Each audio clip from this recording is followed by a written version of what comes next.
సంస్థాన్ నారాయణపురం మండల కేంద్రంలో మండల అధికారుల సంతకం మరియు స్టాంపులు ఫోర్జరీ చేస్తున్నారు కేటగాళ్లు. సామాన్య ప్రజల నుండి 5,000, 10,000 తీసుకుని అధికారుల యొక్క అధికారిక స్టాంప్ మరియు సంతకాలు ఈ కేటగాళ్లు తయారు చేసి ఫైల్ ముందుకు నడిపిస్తూ సామాన్యులను దోచుకుంటూ అధికార యంత్రాంగాన్ని సైతం మోసం చేస్తున్నారు. ఇది గమనించిన వైద్యాధికారి రెవెన్యూ అధికారులకు ఫిర్యాదు చేయగా ఆర్టీఓ సమక్షంలో ఫోర్జరీ ఫైల్స్ తీసుకుని పోలీసులకు ఫిర్యాదు చేశారు. అనంతరం ఫోర్జరీ చేసిన వారిపై కఠిన చర్యలు తీసుకోవాలని ఆర్టీఓ పోలీసులను అధికారులను కోరారు.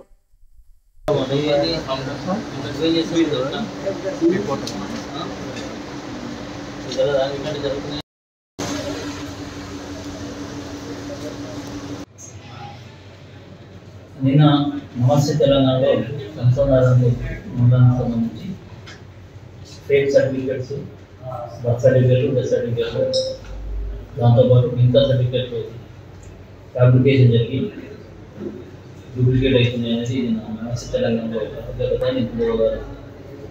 ఎస్ఎస్ఓని ఇక్కడ ఉన్నటువంటి ఆఫీస్లో ఉన్నటువంటి రికార్డ్స్ను వెరిఫై చేసుకొని లోకల్గా ఉన్నటువంటి మెడికల్ ఆఫీసర్ను కూడా రమ్మని ఇక్కడ ఉన్నటువంటి సర్టిఫికేట్ను అందరూ పెట్టేసి ఈ ఫోర్జరీ సంతకాలా కాదని కన్ఫర్మ్ చేసుకున్నాం. దాంట్లో కొన్ని సర్టిఫికేట్లు ఫోర్జరీ సంతకాలని మెడికల్ ఆఫీసర్ చెప్పడంతో దానికి సంబంధించినటువంటి ఎంక్వైరీని 15 పేర్లకు సంబంధించిన ఫోర్జరీ సంతకాలను చేసింది. ఆ ఫైళ్ళకు సంబంధించింది మొత్తం కూడా తహసీల్దార్ గారికి తయారు చేయడం జరిగింది. హెచ్ఎస్ఓకి